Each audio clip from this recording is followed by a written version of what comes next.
We didn't spend a penny on paid ads at Design My Night. We love operating, we love building businesses, and we're good at it. Nick Telson-Sillett, a seasoned entrepreneur, bootstrapped Design My Night to a £30 million exit and now leads Trumpet, a VC-backed B2B SaaS company. I'd always say just try and start with angels. If you're that early, just try and get 100 grand, 150 grand. It should be easier. I'm just looking for people who like to learn, who are humble, who will listen to their customers, who will take on feedback. I think my red line is, do I understand the business? And the first thing now as an investor when I meet a founder is... Lovely to be here with my very good friend Nick. When I got offered this slot to roast Nick, I couldn't turn it down. So Nick, obviously we're here to talk about your prolific career. Hello. So obviously, you know, you've done so many different things. You started your career, we're going to go back to the start, at L'Oreal, if I'm not mistaken. Uh-huh. So what, you know, let's take us back. You know, where did you start? Yeah, so I did languages at uni, so Spanish and Portuguese. Don't test me here. And went straight into marketing. So went onto the L'Oreal grad scheme. This was back in 2007 or something. And was there for 4 years. Realised I was really good at marketing, really bad at like maths, analytical stuff. So like really honed my marketing skills. L'Oreal is a beauty company, but it's first and foremost a marketing company. I can tell you there's only so many ways you can make a mascara. It's about how you market it. But yeah, I really cut my teeth there, became marketing manager, and then they offered me to go to Paris, and then that was sort of the turning point in my life that I didn't fancy going to Paris. And then me and my best mate came up with the idea for Design My Night, literally at similar times. It was the classic sort of crossroad. Unfortunately, I went down the Design My Night crossroad. And so Design My Night, for people that don't know, was? So... in the first hand, a B2C platform, so like a timeout. When we exited, we were getting about 8 million uniques a month. 1 in 6 Londoners used it every month across around 20 cities in the UK. And then on the other hand, we're a software play. So we built reservation software for bars, pubs, so like OpenTable, but for the casual industry, so bars and pubs. And we had a ticketing software like Eventbrite, Ticketmaster. So we could go to a venue and market them on our B2C website, run their bookings for them and run their tickets for them. And yeah, there was no one really in the market focusing on the bar scene and the pub scene. Everyone was focused on restaurants. So that was sort of our niche, and we built for that market specifically and managed to sort of get pretty much every cocktail bar using our software pretty quickly. And then we went after pubs and then casual dining as well. So anyone would think that you're a bit of a party animal setting that business up, but it's not really you, is it? It's not the opposite. When they say like build something that you're passionate about, we actually came up with the idea. We were in New York, actually on frozen margaritas, and we came up with the idea there. We were going out that night, Andrew and myself, and we said to the hotel concierge, where should we go out? And he said, like, what type of venue, what area do you want? What type of vibe do you want? And then at the same time, we were looking at like this deals website that was in New York that was offering drinks deals. And we can't remember who. We both claim it was me and he claims it was him. But we thought, wouldn't that be a good idea to like merge the two into a website?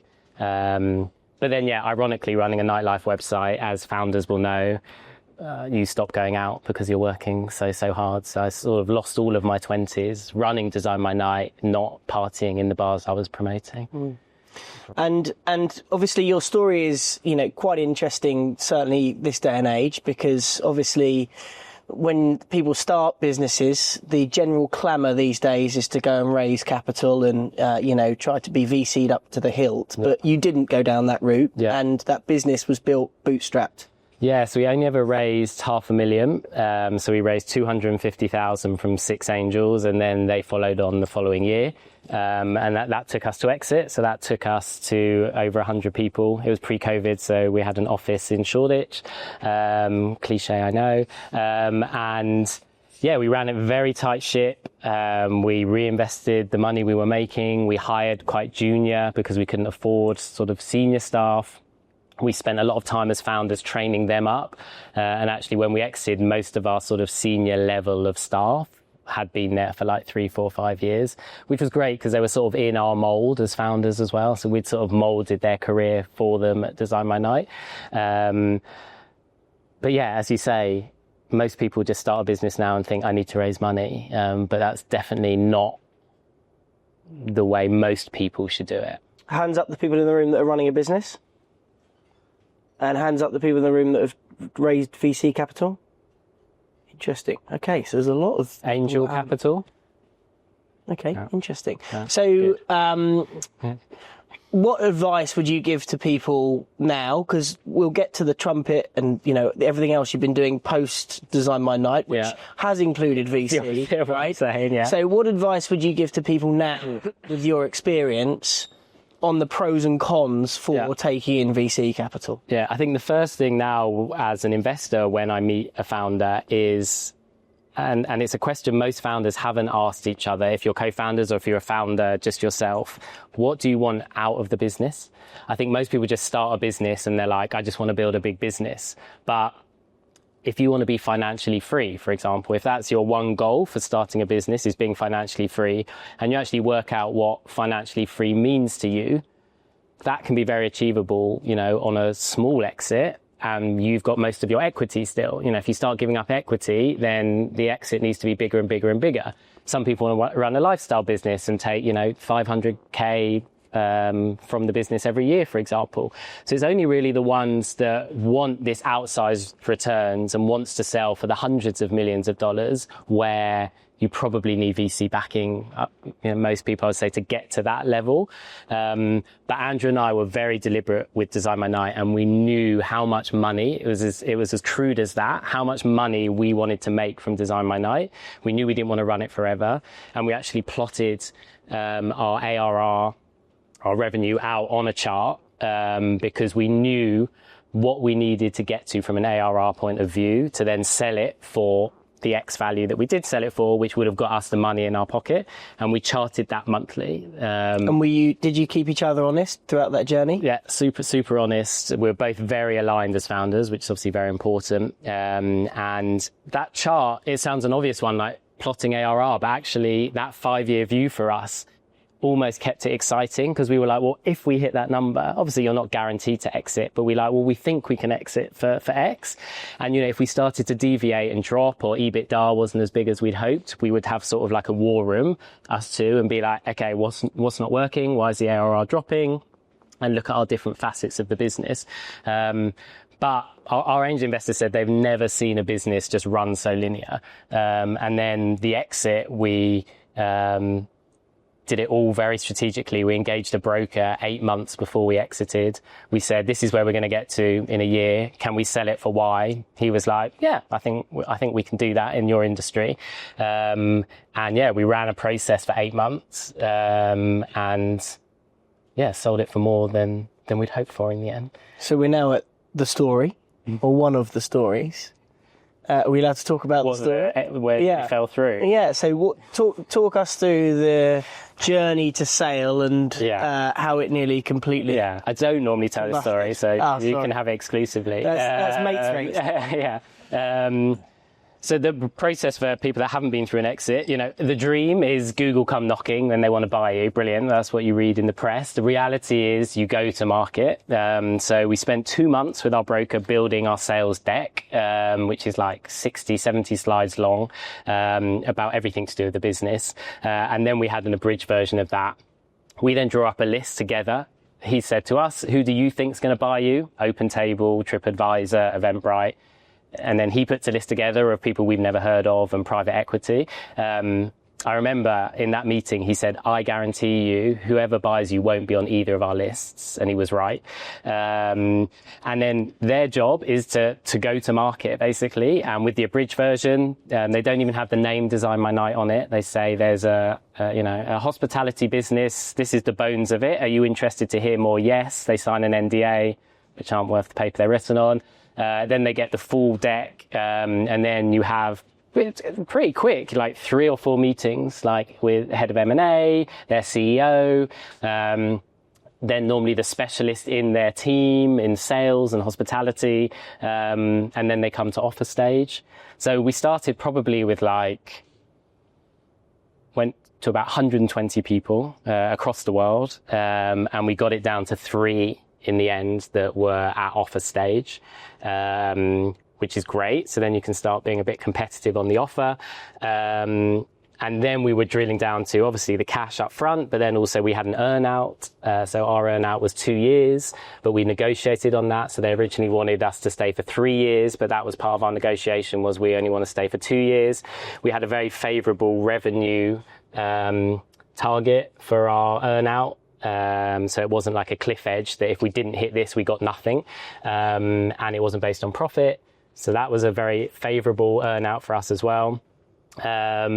So then we went with Access Group, who bought us, so who are a very unsexy UK unicorn. I think they're worth like 8 or 9 billion now. And the founder's still there, bless him. He set it up in the 90s. He's built an amazing business. And we fitted perfectly into, they've got a hospitality division, and we fitted perfectly into that.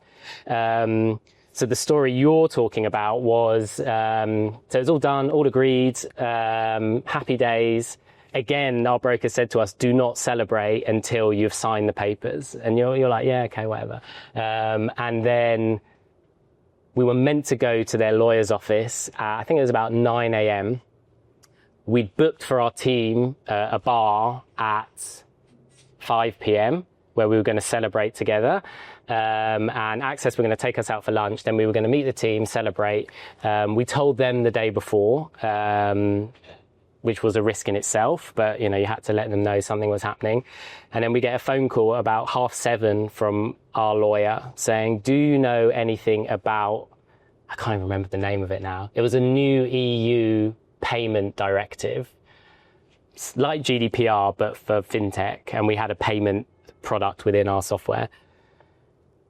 And we were like, not only haven't we've never heard of it, let alone thought about it. And he said, well, the buyer wants to know how you're going to deal with this before they do the acquisition. And Andrew and I were like, well, we literally have never even heard of it, let alone what we're going to do with it. So we were sort of scrambling around. And then we phoned our Stripe account manager, because we use Stripe. We couldn't tell him we were exiting. And we said, Paul, and we were a big customer of Stripe's early doors, actually. We had a very tight relationship with Stripe. And we said, Paul, we need to get you on a call with like some of our board members, etc., about, let's call it GDPR, and how you're going to handle it. And he was like, it's all well and good, Nick, but I'm on the way to hospital because my wife's giving birth today. We were like, okay. And we were like, look, it's quite urgent. Like, you go and do that, obviously. But is there someone else we can speak to that knows about this? And he said, let me get back to you. So we were just sat at home, and it was like 8 o'clock, 9 o'clock, 10 o'clock, 11 o'clock. Got a phone call from him, and he said, baby's been delivered, everyone's really healthy, I'm happy to jump on a call. You don't get that service from Stripe nowadays, I'll tell you that. And he jumped on this call. Andrew and I just had to stay very silent, and there was like 15 people on this call, and all he knew was that it was like board members and whatever, and they were quizzing him about this thingy. He answered it all, we put the phone down, and then Andrew and I, we weren't together, we were in our own homes, just had to wait again. And then it was like 1 o'clock, 2 o'clock, the solicitor had not heard anything about the lawyer. And then I think it was about 3:30, 4, we got a call. Obviously both picked up the phone, and he said, yeah, they're fine. They're satisfied with how you handle X. We can go and do the deal. So we went down to the lawyer's office. We didn't sign till about 7 p.m. because then you go into this room full of paper. All of our staff had options, so we had to sign everything 100 times as well on behalf of them. So we're in that room for ages. We obviously didn't get our free lunch either. And we got to the bar at about like 10:30. They'd drunk all the booze. They were all hammered already. They all cheered when we walked in. Then someone fell over and smashed their face, and I had to take them to A&E for the night. So I was in A&E till 3 a.m. that night with one of our team members. that's running a nightlife business for you. And the money had been wired by then, so you're just sitting there looking. No, it hadn't been wired by then. It's been in that next evening, which is another surreal moment. So yes, I was just in A&E, exhausted as you can imagine, but making sure that our employee got home safely. And this was all before COVID, right? So Yeah. So sold it in end of 17, and the earn-out was till end of 19. And out of interest, if you were building DesignMyNight now, do you think in the age of AI and, with all of the technical advancements that are available to you and also the change in consumer habits, it would have been an easier business to build now or a harder business to build? Ooh, good question. I think our magic was we had that flywheel. So we still had to build that big consumer brand. So our flywheel was DesignMyNight became very big. So bars and pubs and restaurants wanted to get on DesignMyNight. They could only get on DesignMyNight if they used one of our bits of software. So then they bought our software, which then meant money for that. And then we added a new venue to the website, which meant more content, which meant more SEO. And then that got our traffic up again. And then as we got bigger, more people wanted to come on. So that flywheel of sort of traffic, SEO, software all sort of just started to kick off. And actually, I think one of my big bets now with AI is that SEO is going to become a bit redundant. We didn't spend a penny on paid ads at DesignMyNight, and we got to 8 million unique. But you must have had shitloads of link. Sorry if that's going out somewhere. Shitloads of link juice, right? Because everything is linking back to the restaurants and the bars and it on the site. So it's just all flowing. A little PR trick we did for SEO, if that is still useful over the next few years, is we just did deals with like Cosmo magazine, Grazia. Like message the editors and be like, every week we will give you exclusive fresh content for your website. And in nightlife there's just so much content, as soon as the sun comes out, top 10 roof bars, and then it gets windy, top 10 basement bars, top 10 new cocktails, and they need content, and they're obviously very high Google domain like Grazia and all of those. So we just made deals with all of these editors or the online entertainment editors, and every week I had one of my team writing these pieces for them, which obviously all then linked back to DesignMyNight. So we had that link juice as well. All of our restaurants linked to us on the booking widgets. We had that juice. But obviously now people are searching with ChatGPT and Perplexity. And I think less and less people are going to Google to search. So I am wary now of the SEO play. And actually you've got to start looking at how you sort of AI search optimize. I'm already seeing that with Trumpet, like looking where our traffic comes from. There is not a huge, but there is a chunk that's coming from ChatGPT. So if anyone is in like the content business and SEO, like I think you need to start looking at how you're going to pivot for AI.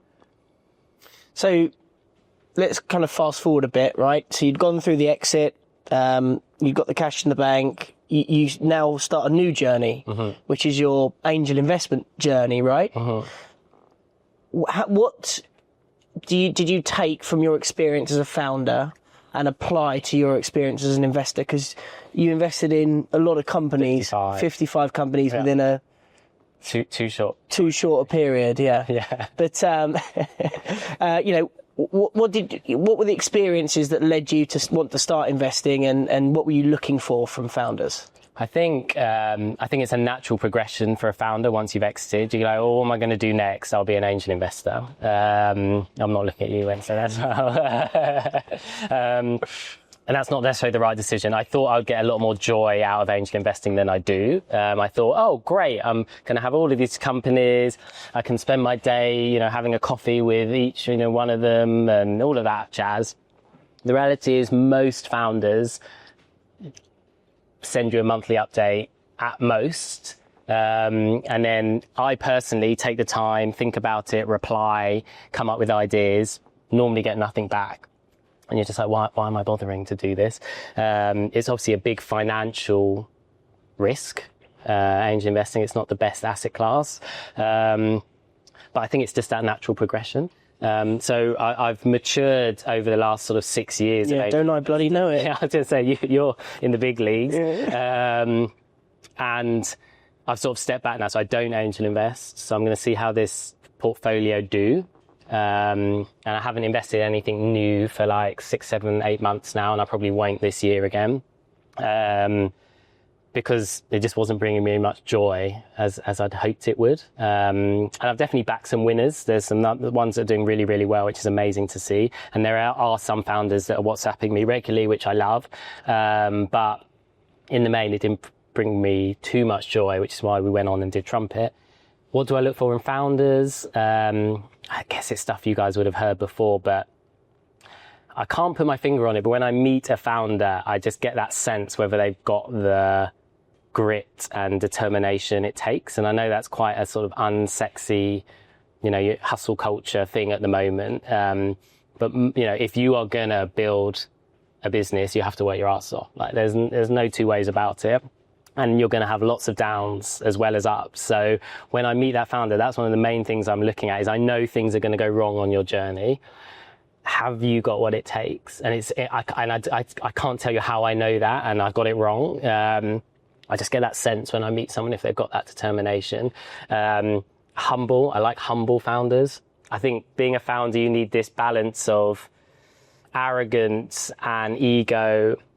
But sometimes I feel it tilts too far the other way. I think people idolize Steve Jobs and Elon Musk and all those people, but they're the 0.0000008%. 8%, I don't know, I said 8%. I'm just looking for people who like to learn, who are humble, who will listen to their customers, who will take on feedback. And I get that sense, I will question them when I'm chatting to them and I see how do they take on that feedback. If I really like a business, I'll normally follow up with some deep dive questions and I see how they react to that. Are they quite bombastic back?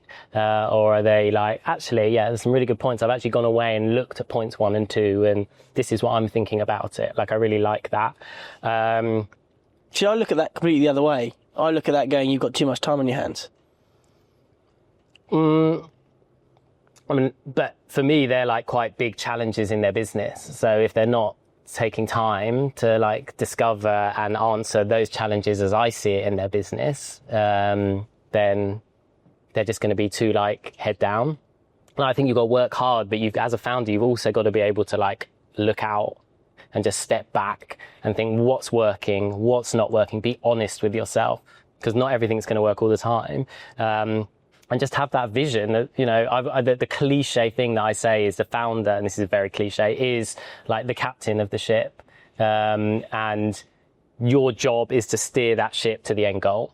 And that only comes with strategy, vision, and bringing your crew with you. You're not the one that should be throwing the coal in the engine constantly.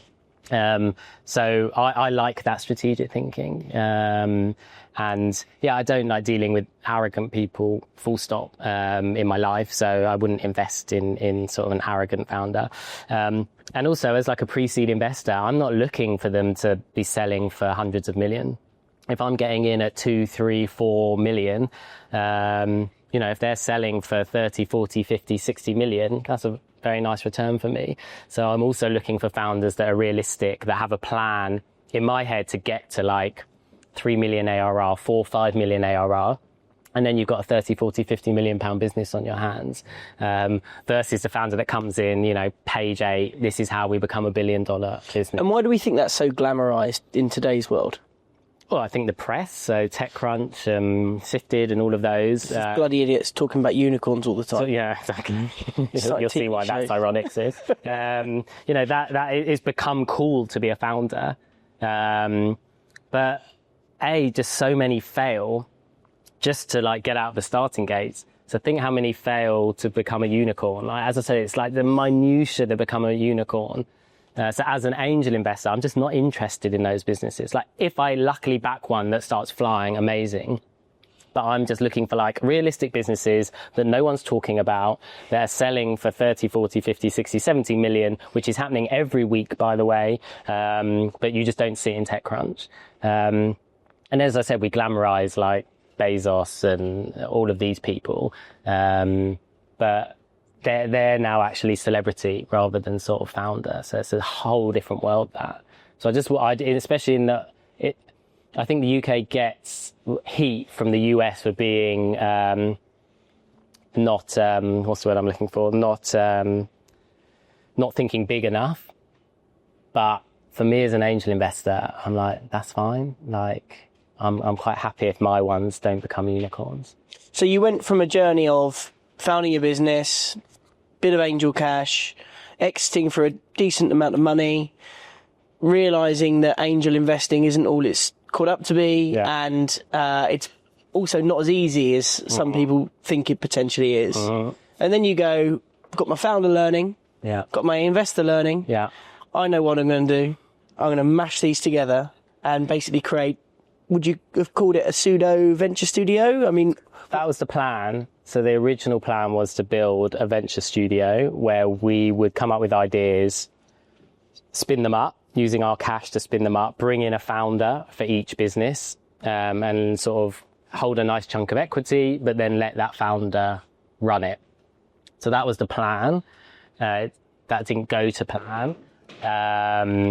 And yeah, we spun up 2 businesses. One, Trumpet, is my day-to-day. So that plan didn't go well. And Sequel is one in the sports industry, which did go exactly to plan.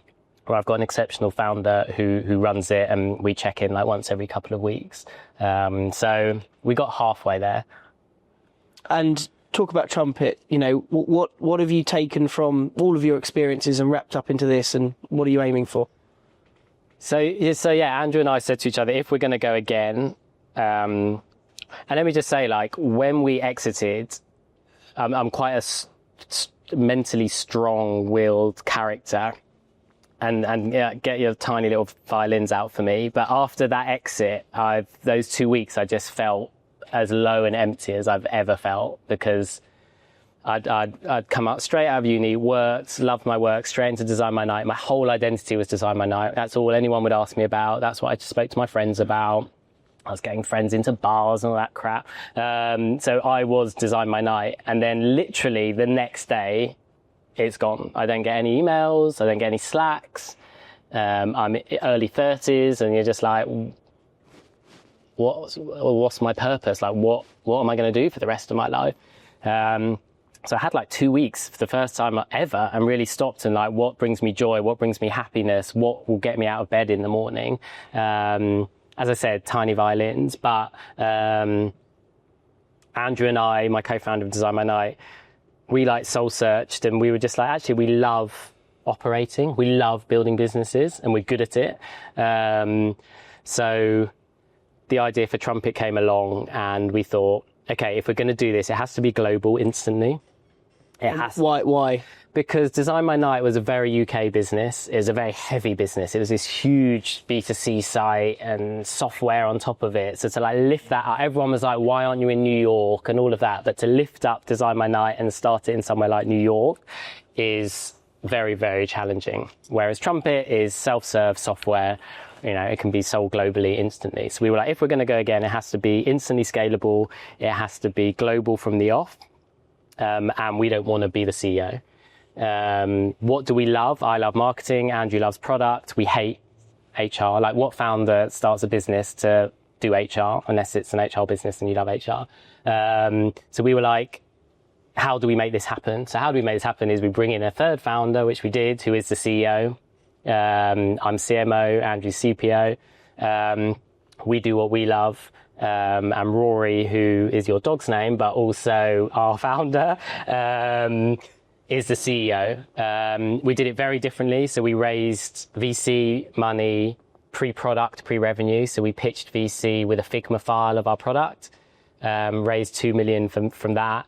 And then in July, we raised about 6.5, 7 million to sort of really scale it. However, I run it like a bootstrap business.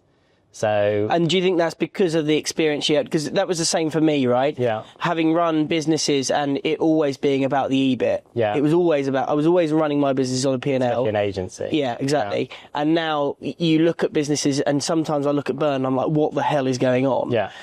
You know, how important was that experience for you then, taking into what it is now, and how excited were VCs when they saw how you were managing it? Well, you'd be surprised. Some were like, you're lacking ambition. That's what I was thinking for. They're saying you're lacking ambition almost. Like, and to be fair, our current VC, who's wonderful and we get on really well, is just like, and we're doing really well, but it's like, maybe you can just, spend a little more on this and this and this. But I don't want to build a boom or bust business. I just really don't. It's just not for me. I'd rather scale it fast, and we're scaling it very fast, but we can see a route to profitability. So if we don't raise again, we can get this business to profitability, and the same DMM mantra, but on a much bigger scale. So we can get to, say, 10 million ARR and be profitable, and then sell it for, 100, 120 million. Or we'll see how it's going, see how we're enjoying it, and raise again. But what we don't want to do is this raise in June, raise in December, raise in June, and you're just creating this false valuation, which you constantly have to chase. And then founders don't realize you're then getting wrapped up in terms that you won't see any money unless you do make it as a unicorn. I actually went for coffee with someone who IPO'd, and I made more from DMN than he did from his IPO business. I think I know who that might be. Mattress. We won't go into it. And that, for me, sums it up. So, like, Darling, IPO'd, and sitting there, my humble, raised $500,000 hospitality business, made more than he did personally as a founder. So I've seen the traps. And again, that comes to, like, taking your ego out of it as a founder. It's not about just constantly raising money and getting that headline in TechCrunch, because after you get the headline, reality bites. And yeah, we're building a very sustainable business, but growing much quicker than we did at DesignMyNight, because we can hire quicker, and we've got more marketing dollars. And one of the last questions before we open it up to the floor: what advice will you give to people in this room based on everything that you've gone through in your career, if they're thinking about potentially raising capital for their business? Yeah. From a founder's perspective, what are the key things to look out for in terms from VCs? But you'll probably know better than I will. We don't lead rounds. You've seen quite a few term sheets there. I think in the early rounds, it's about control. Like, you want to keep control. We didn't want anyone on our board early doors, which you normally have to push them back on. We didn't feel like we needed a board when we were like making no money, basically. You've also got to look at waterfall and preferences, and when do you get your money back, and who gets paid back first. But for me, it's more about like control. Like, I want to be in control of making the decisions at Trumpet, or as a founder group. We even came up with the hypothetical to our lawyer. We said, if they're really unhappy with what we're doing, is there anywhere in this contract or terms that means they can oust us, pay us off something, and keep running the business? So that's like how you've got to think. You've got to think like, they're trying to screw you over. Like, they're there to make a lot of money, and it's all nice on the front, but it's, a good VC is when things start going bad. Like, they're very friendly when things are going well. So you've really got to question everything, and just get a good bloody lawyer. Like, it's worth the money to get a good lawyer, because I've seen so many founders get totally screwed over by their terms. But the big thing is, yes, what do you want out of that business? And you don't necessarily have to raise money to get there. And I'd always say, just try and start with angels. Like, if you're that early, just try and get 100 grand, 150 grand. It should be easier. Get some revenue, get some customers, show proof of concept. And then if you're like, okay, we do want to go to VC, at least you've got something to show for. And it's easier now to do that than ever before, right? Yeah, like syndicates. I meant just more like technically. To get revenue. To build a business that, is revenue generating is much easier now than it was 5 years ago. Exactly. So, like, go and get revenue, like, go and get that dollar or pound, however you can, prove that people want to buy your product, and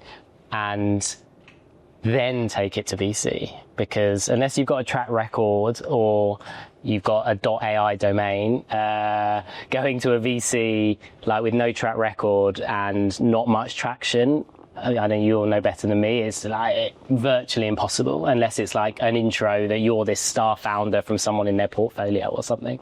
So just go and build a business, go and get revenue, go and raise small, and then that will give you more options if you want to raise bigger after. Great. And any final points from you? I think so. Open up to the floor for questions. Yes. First off, investing in startups, did you have a red line, like values or something you wanted to invest in? And if you did, how did you define it? And what was it? No specific red lines. Like I don't only invest in like climate tech or something. I'm pretty sector agnostic at what I look at. I think my red line is, do I understand the business? I think even if it's something quite technical, I'll go away and speak to people in my network and try and educate myself if I think I like it.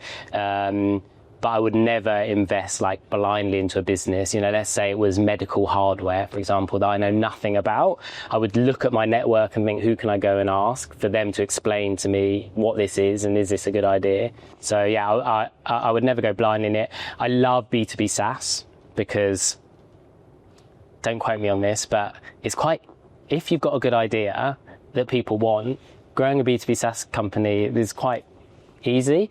Apart from the hard work, it's the same formula over and over and over again.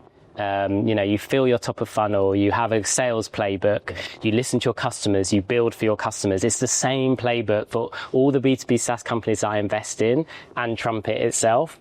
So I love seeing a B2B SaaS company where I can overlay my playbook with the founder and just be like, look, this is what you're doing wrong at the moment. This is what you're missing. Start implementing this playbook and let's see if people actually do want to buy your business. So I love B2B SaaS. Having said that, I have invested in D2C. Most of those have gone to. So yeah, I normally stick to software. So you next, yes. I'll stand off. Hi Nick, thank you so much. I've learned loads already. My name's Amanda, people call me Action Amanda. I run a lifestyle business teaching preschool children how to be healthy and active through my fun, fitness and music concept. I tried franchising, but it's a bit of a nightmare. The problem is everybody wants me, so I created myself the character for a kids' TV series. I've received £50,000 investment to make pilot, and now we need about £2 million investment to make the series. If you were me, where would you go to find an investor to take a punt on my global project to tackle childhood obesity, because I know I've got the answer? I mean, I love what you're going after. I'm going to defer this to him because he's making a TV show at the moment. So, I don't know that space, so you will know a lot more than I will. Yeah, I mean, it's different. It's difficult, right? Like, I think with anything like this, when it's like an emotive, you need to find someone that's passionate about the subject matter, number one, right? You know, it's important that they buy into you and your vision, but it's normally because they can relate to it somehow. I think that the difficulty you have with TV is, you know, the business model behind it has to be quite sound as well, right? Because, you know, it takes one type of investor to invest into a show because they feel warm and fuzzy about it. But, you know, there aren't that many people with deep pockets that would feel warm and fuzzy without a sound business case behind it. So the other thing to think about is, you know, we're doing this with our show. I mean, our show is championing consumer founders and helping them become more famous. We're basically taking on Dragon's Den. And what we've done is we've basically built the business. The show is a facet of the business. So basically what the show is a marketing tool to promote the business. But the reason why we've been able to garner investment is because we've built a proposition that people feel like it's a sound investment. Now, obviously your target market's different, but I think it's like that connection with whoever is investing, but also, you know, showing them that there's some tangible value to, you know, what's behind the show as well. I forgot to tell you, I'm a celebrity entertainer, so I work with quite a few celebrities, and I got Peter Dragon's Den 20 years ago. Wow. Twice. It's a bit of a long story, I'm not going to go into that, but because I'd entertained for Peter Jones at daughter's party, it was all postponed conflict of interest, but that's another story. Right. But I just love what I do. I think Joe Wicks and Mr. Motivator, move over, there's a new guy in town, and I just know I've got the answer.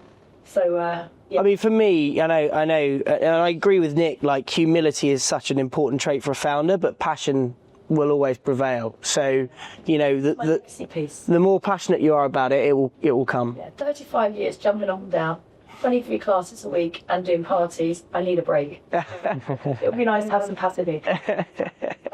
Well, good luck. Thank you.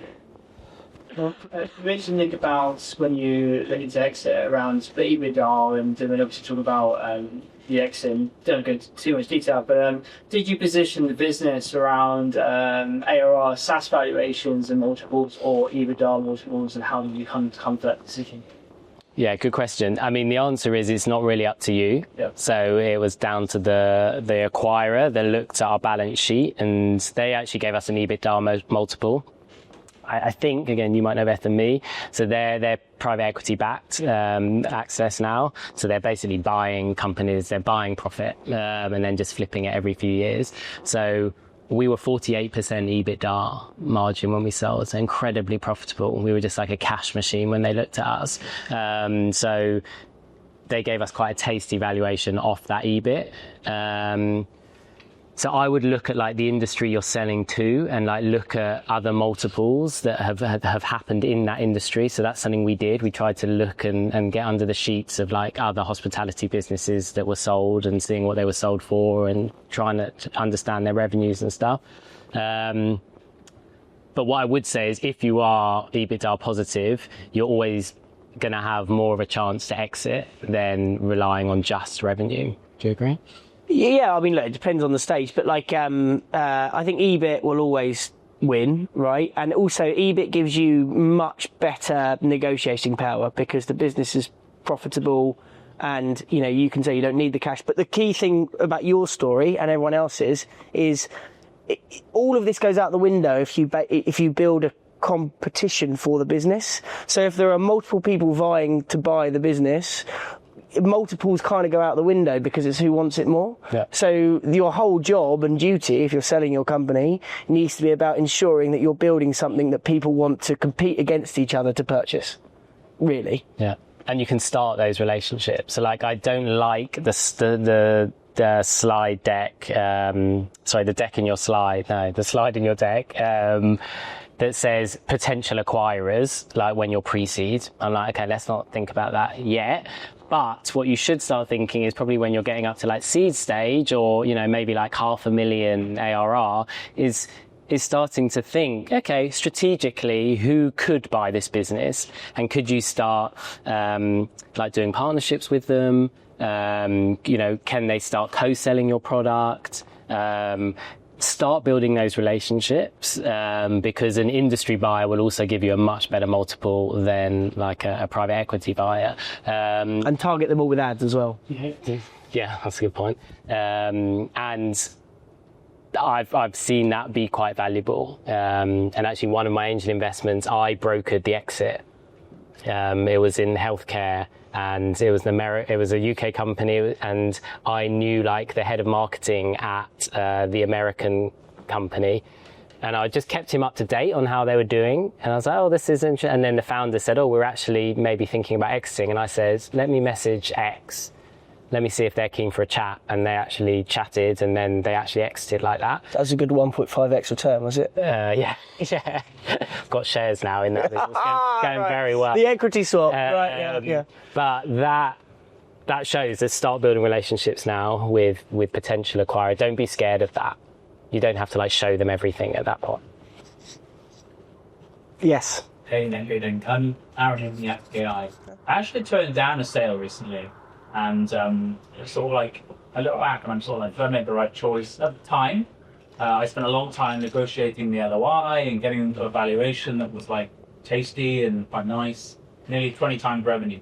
And ultimately I pulled out because I was worried that if I just showed all, they might not do the deal. And the provisions they're willing to give on non-compete were quite small.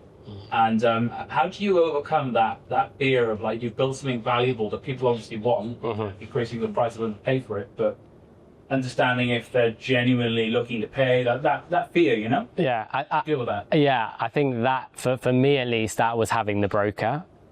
I actually do hear founders that enter negotiations direct with the companies, and that always makes me very nervous. And yes, you obviously have to pay a fee to your broker, but that's their job, is to understand, do they have the cash? How are they going to fund this purchase? Are they serious? And unfortunately, in a lot of instances, you'll probably sell to a bigger competitor, so you're going to have to totally lift the lid at one point. That's just the nature of the game. But yeah, like the 3 or 4 serious competitors that saw all about Design My Night, we knew that they were acquiring, we knew they had the cash. So for me, it was having the safety net of a broker. Do you think anything about that? Yeah, I mean, look, I think obviously I spoke to you about when you were going through that process, right? It's a very difficult situation because in your head you feel damned if you do, damned if you don't, right? But I do agree, like to try to remove yourself to such an extent and almost treat it like a sales process, a qualification process. Are these people showing the right signals? But at some point you're going to have to show the wares. Yeah. And the NDAs are worthless basically. So unless you can get them to put some money in escrow, which is very unlikely. Anyone else? Yes. Yeah, sorry. What's your viewpoint on a founder that's setting up a business where they don't have an exit plan because it's not part of their ambition? Mm-hmm. They just want to grow a business continually. Yeah. What's your... I mean, great. It's not something investors would normally invest in unless there's some sort of like dividend that's going to pay out. I guess you've got to think an angel investor probably has cash in different pots that maybe a financial advisor is dealing with and whatever. So if there is some way that you can be, okay, well, this investment with me is you're not going to get the big exit, but you'll get 8% return on your cash year on year, then an investor might be like, okay, yeah, let's put some cash in there. But from a founder point of view, I think it's great. Like, very few businesses exit. So actually, if you're of the mindset that I just want to set up this business, as they call it, a lifestyle business, which I think that's a bit of a demeaning term, a lifestyle business, but that just brings you a nice salary and brings you joy. There's probably no better thing than the stress of running a company to scale and exit. Thank you. Yes, you mentioned earlier that a lot of D2C companies don't do so well. My investments didn't, yeah. Have you invested in any which were successful, and what did they do differently? Good question. That one didn't.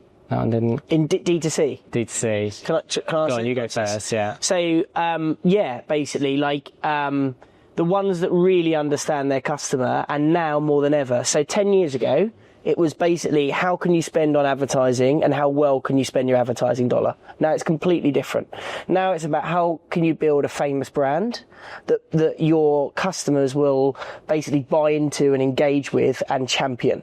So every single one of my personal consumer investments has done really well. Talking about Heights, talking about Space Goods, Surreal, those types of businesses. The reason why they've done so well is because they create an emotional connection with their customers, and their customers basically do the sales for them. So it's brand and fame. And if you can build that kind of like virality, that's how you win. But I can tell you now, it's one of the most difficult businesses to start. Sorry for anyone in the room that's done it. I did it, and it was, for me, it was a mess. And it was just so difficult because if you don't really intimately understand your customer and have a really strong marketing prowess or people around you that can build a really solid brand, it's really difficult. Really difficult. I think my best, I don't know if it's pure D2C, but it started as B2C, is called Scan.com, which I met them when they were we were their first check actually, and now it's worth like 350, 400 million. But they started as being able to book in for any scan. It started with MRI scans, actually. So, it was like a Design My Night, booking people into bars. It was booking people for scans. But then what they've done very cleverly is look at the software side of it as well, like becoming integrated into all of the clinics. They've actually expanded to America and bought a clinic. So now they actually own the clinic and the bookings. So for me, it's not like pure play B2C, but I love a marketplace business that then you can start thinking, how can you put SaaS behind it? Or how can you become so entrenched in your both end users? So I need to book an MRI scan tomorrow because I fear, and these scanning companies are private and want more business. If you can become so valuable to both sides of your marketplace, then I think you've got something quite special. That's why I love marketplace businesses. Obviously, DesignMyNight, like any founder, your business is your baby, right? I've got 3 kids, and my business is definitely, I won't say where it's one of the product builder, but it's definitely in one of my babies.